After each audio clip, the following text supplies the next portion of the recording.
Welcome back, ladies and gentlemen. CFL content for the fans, by the fans. I know it has been a while. I am sorry. I have been so busy.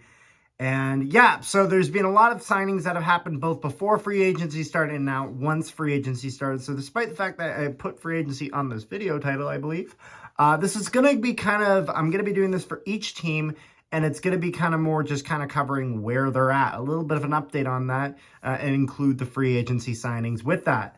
So the BC Lions are in a very strange spot, and that's because Nathan O'Rourke is gone. He is in the NFL, and so now their core that they have for their, or I should say their tandem they have for their quarterbacks is now Vernon Adams Jr., who is re-signed with their quarterback that they signed from Montreal, Dominic Davis. So going to be a bit of an interesting dynamic there.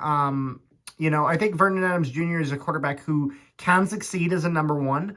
We've seen that before. However, we've also seen a bit of last season where it seemed like he was that number two to Nathan O'Rourke quite definitively. So I guess the Lions are really hoping to see that what they had in what Vernon Adams had in Montreal a bit kind of shine through, and hopefully he can come forward in the way that they need it.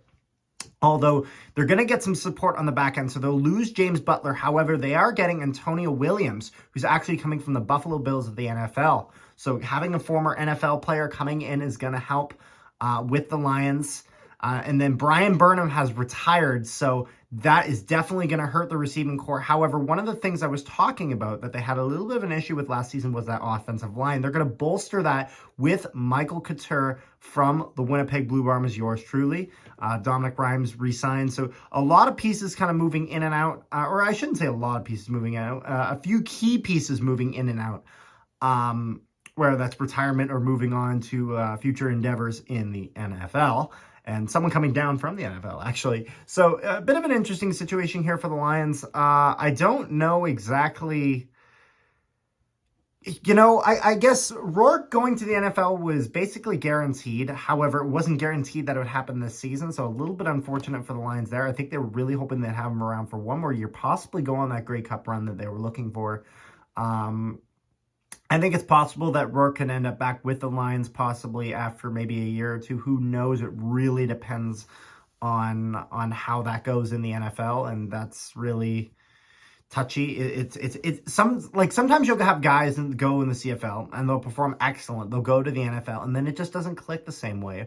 Or you'll have some guys that do decent in the CFL and they somehow get an opportunity in the NFL and they really succeed and they go with it. Like a guy like Chris Streveler, for example, who's a backup, and then he goes and has one of the best NFL preseasons I've ever seen. And so it's really kind of a mixed bag with that. So it'll be curious to see if Nathan O'Rourke ends up back with the Lions after a year or two. Who knows? Or if he kind of bounces around the NFL a little bit, as Chris Streveler did that as well, where he bounced around a few different teams in the NFL before he kind of settled a little bit with the New York Jets. So I'm curious to see how this goes. And yeah, it's going to be kind of brief videos on each of these teams. So hopefully you guys are okay with this format. But I was just kind of wanting to cover where the team was at. And yeah, so offensive side looks like we're going to have a bit of changes. It looks like the defensive side for the Lions is going to stay pretty consistent, though.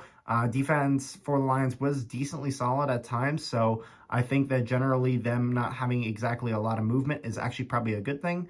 It just allows them to kind of build on the playbook they've already established a bit more.